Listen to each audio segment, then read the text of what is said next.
Le 30e sutra. Allez.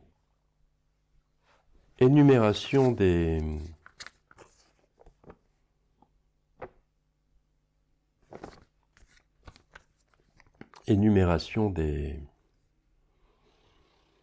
yamas.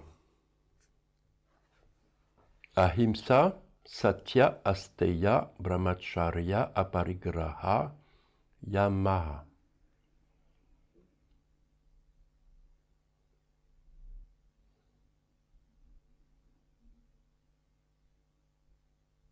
Énumération. Bon, ça se traduit assez facilement. Ahimsa, la non-nuisance. Satya, l'authenticité. Je propose, hein. J'aime bien authenticité pour Satya. Asteya. Bon, très mot à mot, c'est non-vol. Mais dans le contexte où nous nous trouvons, moi j'aime bien imposture, dans le sens où l'imposture serait le vol d'une forme qui n'est pas la mienne, ou mettre des vêtements qui ne sont pas les miens. Dans le contexte va être donné juste après. Donc je vous fais un peu le truc par avance. Brahmacharya. Bon, bah ça en sanskrit, Brahman c'est la parole avec un P majuscule qui émane de l'au-delà, et la charya, comme en arabe, c'est la conduite. Brahmacharya, la conduite selon la parole que les rishis entendent. Et donc moi aussi j'entends en tant que clairvoyant. Parce que c'est pas le tout d'entendre, encore faut-il se conduire selon. Et ça c'est un gros morceau. C'est pas du tout un truc, c'est pas du tout un petit truc. C'est la question de l'intégration dont je vous parle tout le temps. C'est pas intégré sinon. Bon, les autres traductions de Brahmacharya, en général, elles sont justes, mais pauvres.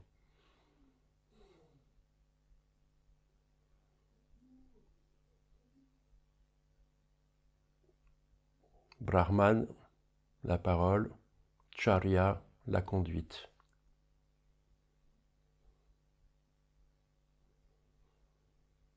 Et vraiment noter la question de l'intégration, bien sûr.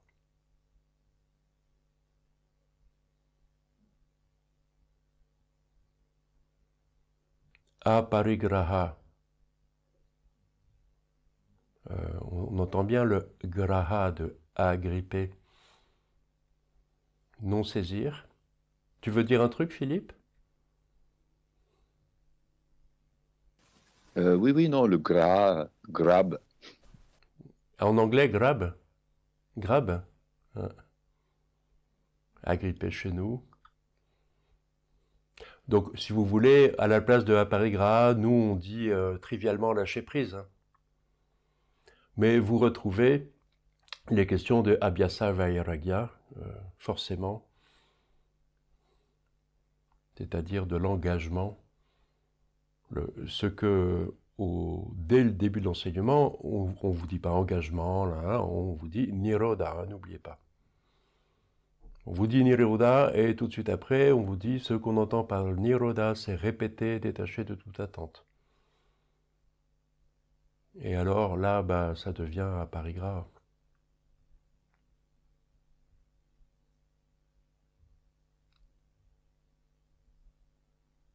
Voilà.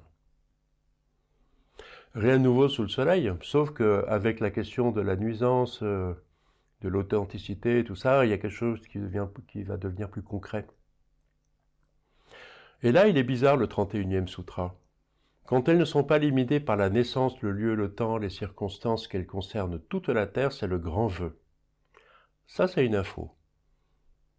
Une info pratico-pratique sur l'enseignement.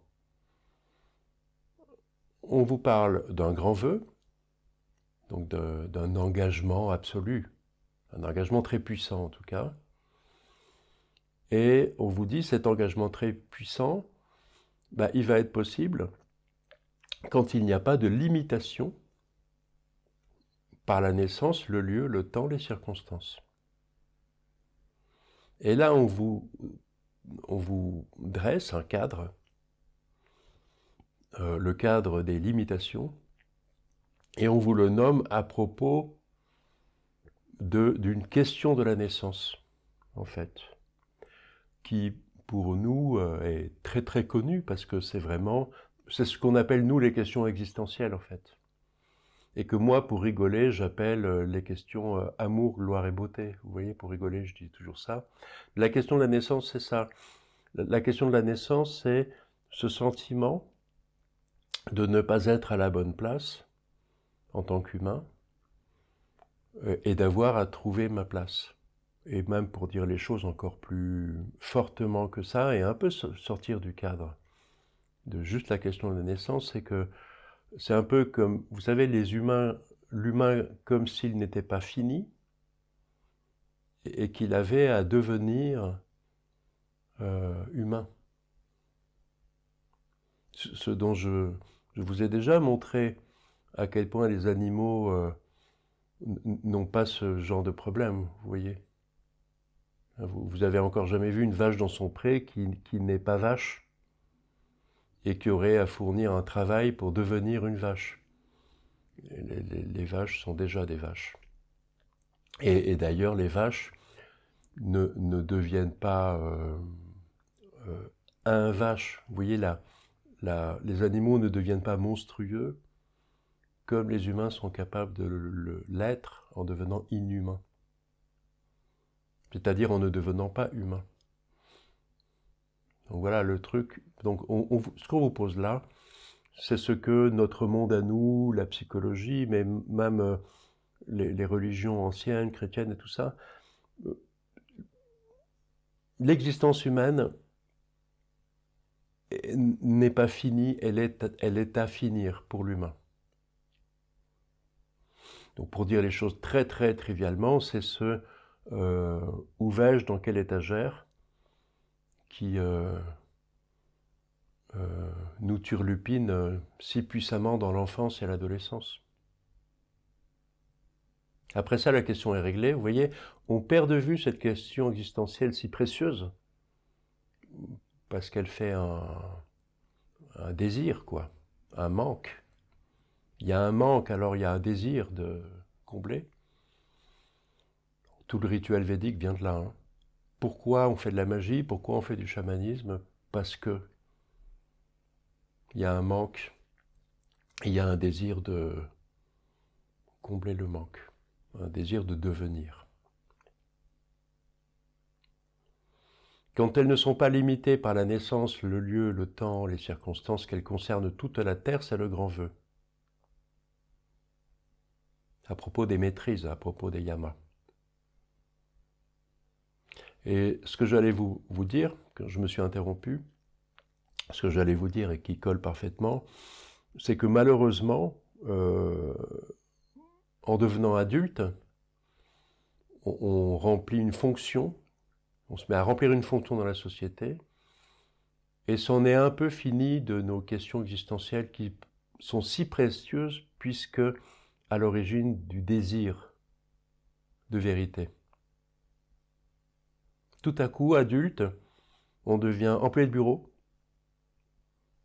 et puis ça y est, on a plein de problèmes d'employé de bureau, il faut qu'on devienne un bon employé de bureau, vous voyez, on se lance là-dedans, ça nous donne un os à ronger et du grain à moudre, et on se retrouve préoccupé et plus du tout disponible pour la question existentielle. Donc cette question existentielle, quand elle nous taraude, personnellement, je vois ça comme quelque chose de très bien. Dans mon activité de transmetteur de l'assise, je rencontre très souvent des personnes qui sont tellement éloignées des questions existentielles qu'elle n'ose plus. Et même, des fois, c'est encore pire que ne plus oser, c'est qu'il n'y a plus accès.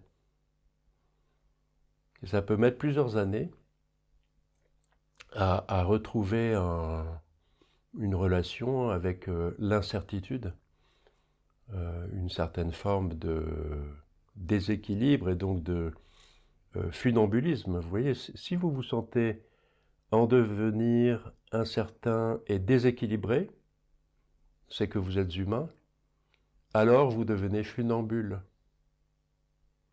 et non plus assis sur une chaise de bureau.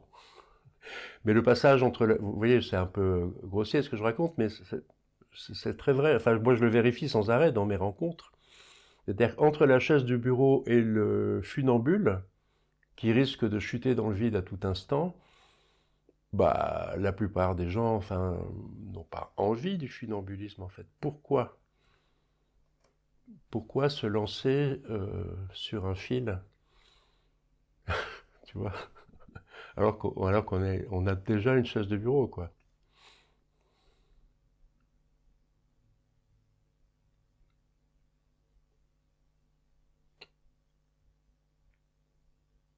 Ce qui caractérise l'enseignement du yoga, c'est que ça s'adresse à des personnes en quête de vérité. Quand elles ne sont pas limitées par la naissance, le lieu, le temps, les circonstances qu'elles concernent toute la Terre, c'est le grand vœu. Donc moi, ce que j'appelle chaise de bureau, eux, ils parlent de naissance, lieu, temps, circonstances. Voilà leur façon de dire chaise de bureau. C'est tout à fait ça. Quand c'est pas le bureau, c'est autre chose. Les préoccupations, dans le vocabulaire que j'utilise volontiers, c'est de préoccupation. Alors il n'y a plus de disponibilité, pas d'espace pour le désir de vérité.